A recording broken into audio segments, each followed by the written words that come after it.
Queridos vestibulandos, sejam bem-vindos diretamente aqui do Estúdio Évora. Eu vou passar para vocês uma redação nota 1000 da UEMS, para que você tenha uma noção concreta do que esperar da prova de redação dessa edição do vestibular de 2023. Vou mostrar uma redação de uma ex-aluna do curso de redação. Ela foi aluna do curso online e conseguiu essa nota especial que vocês hoje vão avaliar. Eu sou o professor Sérgio Campos, professor aqui de Redação e Linguagens do Évora Vestibulares, e junto com uma equipe especial de professores. O ano que vem, 2023, vamos ter esses cursos isolados, específicas de todas as matérias: História, Geografia, Biologia. Para mais informações, entre em contato conosco e saiba o que o Évora tem a oferecer para vocês. Para essa nossa aula muito especial, de novo, eu vou passar para vocês algumas informações muito importantes do vestibular, tá? Que se aproxima. Eu estou gravando aqui para vocês, tá?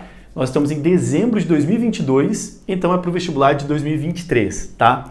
Queridos, uma primeira observação importante que até na aula de revisão da UFMS eu passei para vocês é a atenção de que a instituição que faz a prova da UEMS é uma instituição chamada FAPEC. Essa FAPEC já faz alguns bons anos, tá? Desde 2017, ela é quem faz as provas da UFMS, e desde que voltou o vestibular tradicional da UEMS, tá? Em 2020, é a mesma FAPEC quem faz a prova. Inclusive, as competências de redação, tanto da UFMS quanto da UEMS, são as mesmas, porque, de novo, a fundação que elabora a prova é a mesma.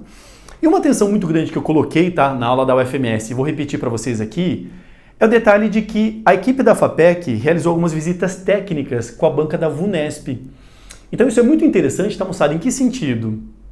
Nós temos uma instituição muito sólida, muito tradicional no Brasil, que é a VUNESP, e a FAPEC querendo aprender com ela como montar uma prova, como elaborar uma prova, até porque, infelizmente, tá, queridos, houve acúmulo de alguns anos de questões mal elaboradas pela prova da UFMS da UEMS, de notas de redação que deixavam todos os alunos perplexos, né, por não entender a linha de coerência dessas notas. E, enfim, vou passar para vocês aqui, então, tá, o que de repente pode vir a ter de mudança. Inclusive porque já aconteceu o vestibular da UFMS, e assim, o que de repente teve de mudança que eu vou comentar com vocês aqui. O fato é que é um detalhe que merece chamar a atenção. O que eu quero mostrar para vocês hoje, tá, queridos, são as competências, tá? Por mais que de repente assim, pô, professor, eu já vi no edital, professor, mas eu já vi na aula que foi da UFMS.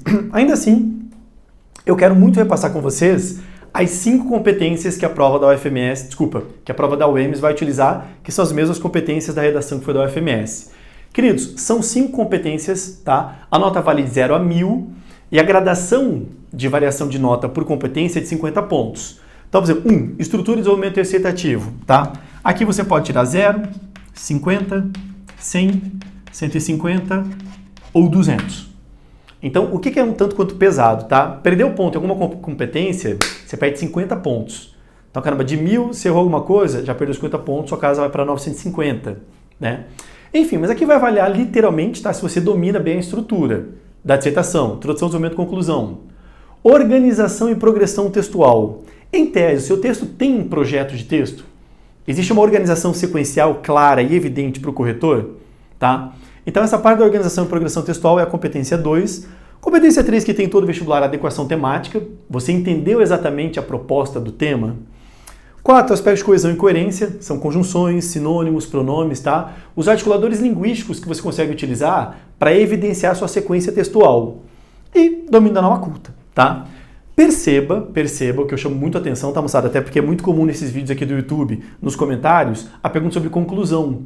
Professor, nas provas da FAPEC, na prova da UEMS, eu posso terminar com uma modelo Enem, fazendo uma proposta de intervenção? E a resposta categórica é não.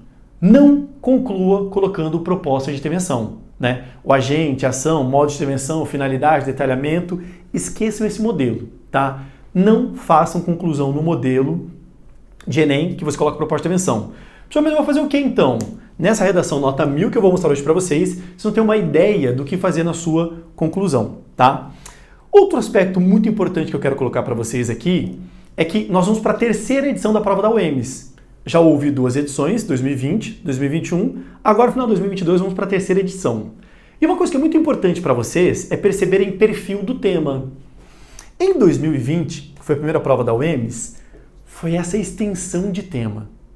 Olha o tamanho do tema que foi da UEMS. Aspectos vinculados a uma associação harmônica em desenvolvimento econômico e sustentabilidade, bem como a sua importância para o futuro da humanidade.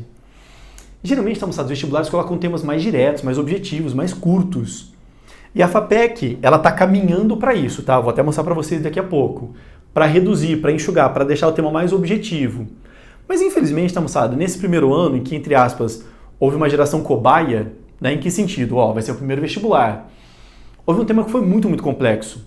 Eu acabei de falar para vocês aqui sobre o Enem, e eu me recordo que eu, junto a outros professores aqui do estado de Mato Grosso do Sul, né? Professor Ildegar Brum, professora HB, professora Milene, professora Kelly Peralta, professora Cláudia Regina, professor Sandro, oh meu Deus, deixa eu ver se eu esqueci mais algum professor. Milene, nós costumamos conversar muito, né? E trocar informações sobre as redações dos alunos, tá? E uma coisa que nós percebemos nesse ano de 2020 para 2021 é que a maioria dos alunos que foram mal foram alunos viciados no Enem. E qual era o vício do Enem? Pegar tema e querer problematizar. Pegou o tema, vou problematizar, porque no final vou colocar a proposta de intervenção. E por que aqui foi uma chave extremamente ruim você querer problematizar? Porque o tema estava falando da associação harmônica. Qual é a relação harmônica entre desenvolvimento econômico, sustentabilidade e a importância para o futuro da humanidade?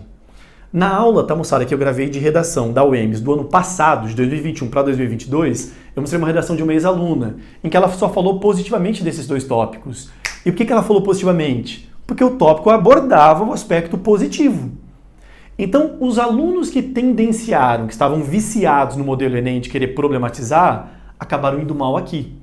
Então já serve um grande alerta para você, tá? Cuidado, se porventura vier um tema problemático, óbvio que você pode problematizar.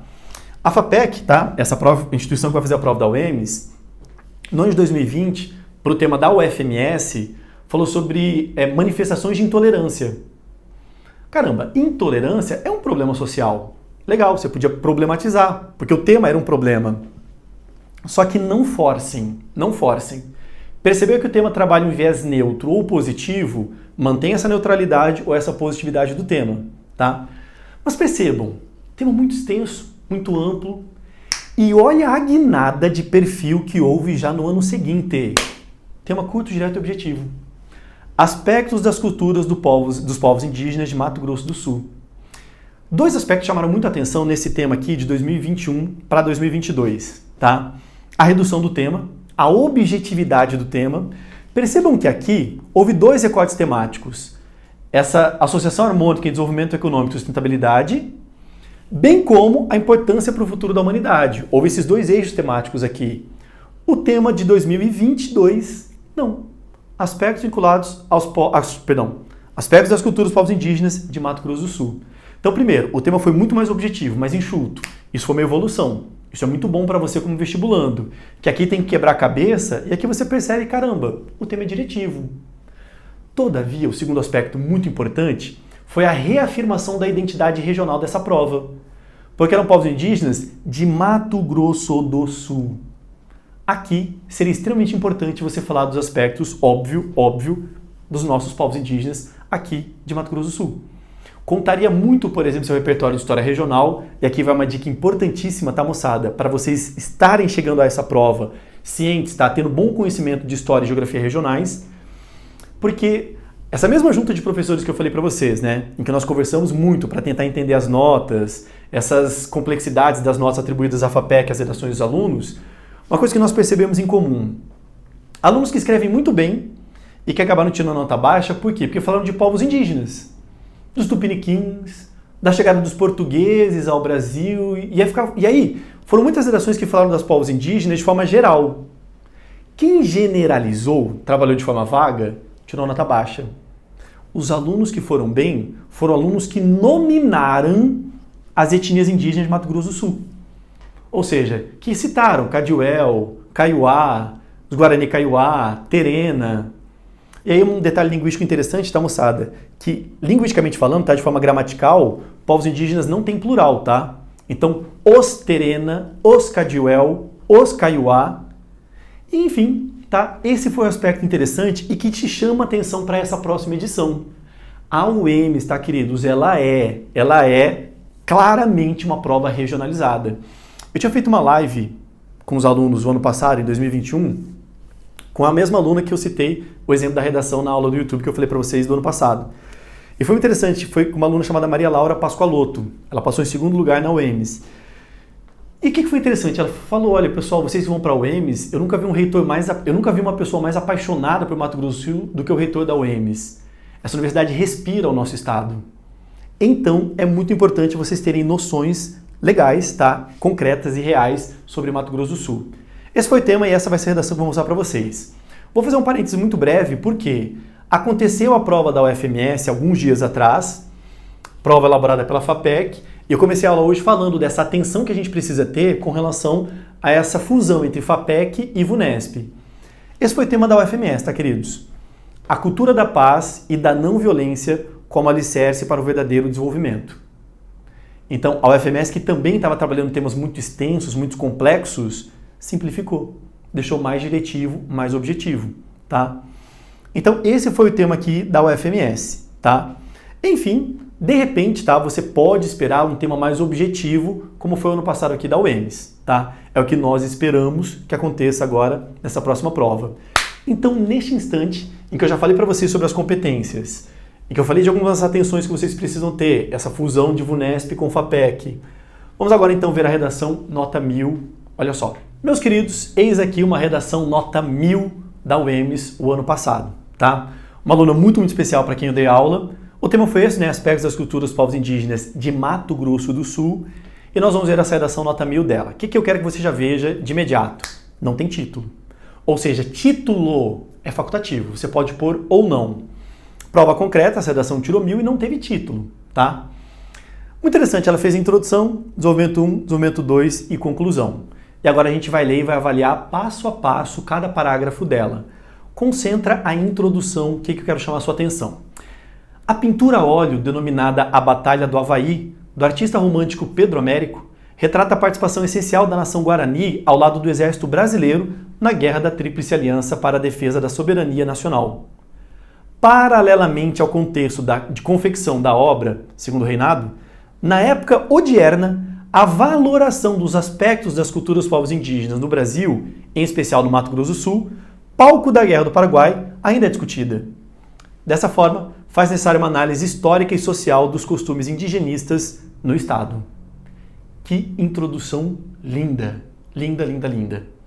Essa aluna, tá, moçada, ela fez o curso de História Regional do professor Henrique Guimarães, e aí você percebe que ela conseguiu um aproveitamento muito legal. Ela começa fazendo uma citação, tá?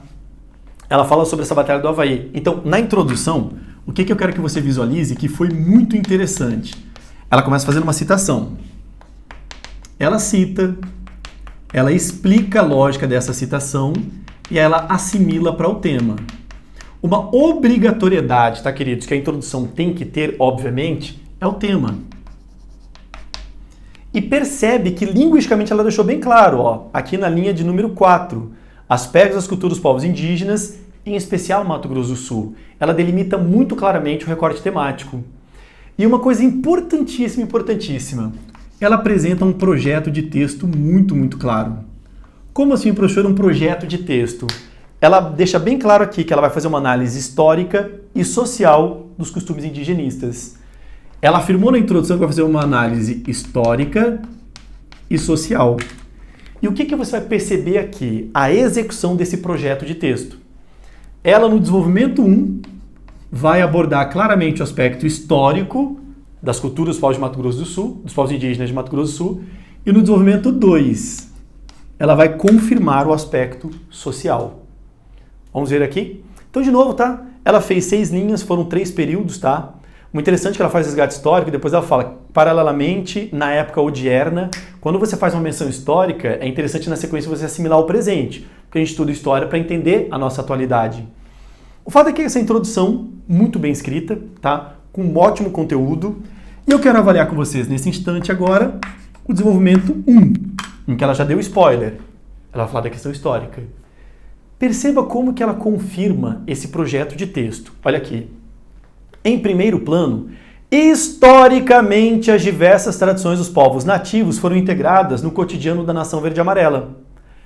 Haja visto o tratamento secular dos europeus colonizadores para com os diversos grupos indígenas como possuidores de cultura pagã inferior, a Constituição Cidadã, do ano de 1988, determina a proteção de tais povos vulneráveis a fim de valorizar a heterogeneidade das origens brasileiras.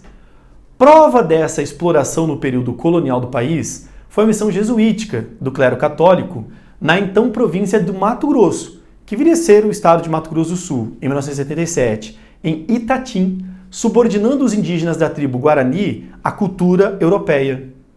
Entretanto, na época do Império Brasileiro, os costumes dos grupos nativos foram internalizados, defendidos e valorizados pelos soldados da Guerra do Paraguai, já mencionada, uma vez a união dos diferentes povos em prol da defesa da territorialidade nacional.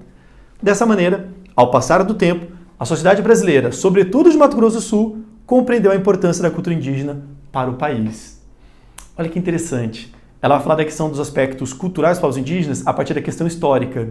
Ela falou isso no projeto dela na introdução e ela está bancando já bem claramente no tópico frasal, na primeira oração do texto dela. E o que eu quero que vocês visualizem? Olha só. Ela faz resgate histórico. Né? Muito interessante que, assim, na Guerra do Paraguai, em que houve ajuda, né, de muitos escravos e povos indígenas, foi legitimado esse reconhecimento da heterogeneidade das populações indígenas, em especial, óbvio, aqui em Mato Grosso do Sul. E ela retrata nominalmente um episódio histórico do Estado. E isso daqui, não tenham dúvidas, contou muito para essa nota máxima dela. Tá? Ela dialoga com a questão da Constituição, da questão colonial e da Guerra do Paraguai. Então aquilo que ela se propôs a falar da questão histórica, ela confirmou, ela validou no desenvolvimento 1 dela. A gente vai ver agora o desenvolvimento 2, em que você já sabe que agora ela vai ter que falar da questão social. Vamos ver então, desenvolvimento 2, como que ela aborda. Olha aqui. Ademais, os valores das várias tribos presentes no estado de Mato Grosso do Sul compõem a identidade social dos mais de 2 milhões de habitantes da Unidade Federativa Brasileira. Social, ela está bancando o que ela falou no projeto de texto dela. Aí visualize a análise social que ela vai fazer. Nesse sentido, o escritor e sociólogo Sérgio Buarque de Holanda, em seu livro consagrado Raízes do Brasil, ratifica o aspecto positivo da miscigenação entre nativos indígenas, negros africanos e colonizadores brancos europeus, inserindo os impactos de tais fundadores na mentalidade dos cidadãos. Assim, tal análise seguiu o viés da boa e enriquecedora influência das culturas entre os contatos dos diferentes grupos étnicos para a construção brasileira. Um exemplo de tal integração e intercâmbio cultural é a presença de artesãs e vendedoras indígenas no Mercadão Municipal de Campo Grande, símbolo das raízes da capital sul-mato-grossense. Por conseguinte, a perpetuação da origem nativa no ideário do Estado une seus povos e os integra pela cultura compartilhada. Olha que coisa incrível. Ela faz uma citação, né, do Sérgio Buarque e, de novo, nessa lógica, ela cita, explica e assimila para o tema. Citou Raiz do Brasil, essa miscigenação, essa integração cultural, tá, e social. E ela dá um exemplo concreto. De fato, o Mercadão Municipal de Campo Grande é um lugar onde você encontra, você visualiza culinária indígena, muitos indígenas ali presentes, artesanato indígena. Então, olha que legal. Ela cita e dá um exemplo concreto e regional, óbvio, como o tema exigia. Perceba, a aluna tinha muito conteúdo, tá? Mas somada a esse conteúdo, ela teve uma estrutura sequencial muito boa. Muito boa. E uma apresentação clara. Ela mostrou o roteiro. O que ficou claro para o corretor? Ela sabia o que estava escrevendo. Ela sabia muito claramente o ponto de saída para o ponto de chegada. E aí, a conclusão. Que basicamente, tá, queridos, o que você faz numa conclusão? Retome o tema. Uma sugestão, de repente você sintetize o que você falou no decorrer do seu texto, tá? E aí, você fechou sua conclusão. Muito simples, ela fez em 5 linhas. Olha só. Ficam nítidos dessa arte os aspectos culturais dos povos indígenas de Mato Grosso do Sul nos âmbitos histórico e social. Ela retomou o tema e o projeto de texto dela. Ou seja, ela está dando uma amarração bem clara. O que ela começou falando na introdução, ela fala na conclusão. Mas eu acho repetitivo. Isso não é repetitivo. Isso mostra organização. E veja aqui, logo, a heterogeneidade de tribos, costumes e tradições dos nativos esteve presente no Brasil e no Estado desde o período colonial, sendo inserida como patrimônio cultural pela Carta Magna e pela difusão dos hábitos e saberes indígenas pela nação verde e amarela. Basicamente as ideias do que ela comentou no desenvolvimento. Eu quero chamar sua atenção nesse final aqui, que legal, moçada. Por fim, um Estado do Mato Grosso do Sul conhecedor de suas origens pode ser lembrado cotidianamente pelas artes como pela obra citada. Percebe que a palavra citada, ela deu uma gambiarra aqui para poder caber. Você como vestibulando, pensa no seu desespero que não coube uma palavra. Aí você colocar aqui no final e depois, meu Deus do céu, depois você vai ter que orar. Aí você fala, oi Deus, eu aqui de novo. Coube ali uma palavra, não coube uma palavra, eu tive que encaixar ali, por favor, não me faz zerar, não me faz zerar, não me faz zerar. Olha que coisa incrível, essa aluna tirou nota 1000, mesmo com esse errinho aqui, tá, moçada? Eu quero que vocês entendam, tá, queridos, que muitas vezes, tá, os vestibulares, eles têm a noção humana da coisa, tá, do nervosismo, e não seria isso daqui que invalidaria esse texto excelente dessa aluna. Essa foi uma aluna, tá, queridos, que olha só, ela tirou nota 1000, conseguiu a nota máxima em todas as competências, e essa foi uma aluna absurdamente especial, para quem eu tive o privilégio de dar aula ano passado, que é uma aluna chamada Isabela Martinez. A Isabela foi uma aluna incrível, incrível, incrível, foi aluna do curso online de redação, inclusive, tá, moçada, ela tinha ganhado bolsa por um sorteio do Instagram, ela participou do sorteio do Instagram, ganhou bolsa, e aí eu não sei se a sorte foi maior dela ou minha, né? Porque eu tive o privilégio de dar aula para essa aluna que foi incrível, de uma disciplina absurda, absurda, absurda. E a Isabela Martinez, ela foi aprovada para medicina na UFMS, foi aprovada também na UEMS, tá? Com essa redação nota 1000, tirando esse 1000 na UEMS, a redação que vocês acabaram de ver. Geralmente, tá, moçada, quando eu dou aula no meu curso de redação, eu sempre mostro redações de ex-alunos, para que os alunos tenham exemplos concretos, né, do que pode, o que não pode numa redação. E muitas vezes eu peço para esses alunos comentarem alguma coisa, né, testemunharem um pouco da sua passagem. E a Isabela mandou essa mensagem muito interessante, né, para os alunos. Prof, uma coisa legal que eu gostaria de falar seria para eles se atentarem às correções que recebem, para aprender com os erros mesmo, deixar o orgulho de lado, reconhecer cada ponto que errou e buscar não errar mais, inclusive aprender com os erros dos outros. Então olha aqui uma dica interessante de uma aluna que conseguiu muito sucesso nas provas. Por fim, não desistir nunca, por mais que seja devagar e que as circunstâncias sejam péssimas. Eu saí no primeiro dia do Enem desacreditada. Tive vergonha até de falar com a minha família sobre o que eu achei da prova. No fim, eu tirei 980 na redação do Enem. Então olha que aluna brilhante, né? Que ano especial que ela teve. E, queridos, fruto de uma disciplina absurdamente grande. Porque ela entregava todas as redações e ela sempre buscava, de fato, essa evolução disso que ela está falando aqui. Enfim, fica até com uma mensagem final para vocês. E de coração, eu espero que esse vídeo tenha te ajudado, tá? Precisando de ajuda, conte conosco aqui do Évora. Quero desejar uma ótima prova para vocês. Muito sucesso, bons estudos, um abraço e até mais.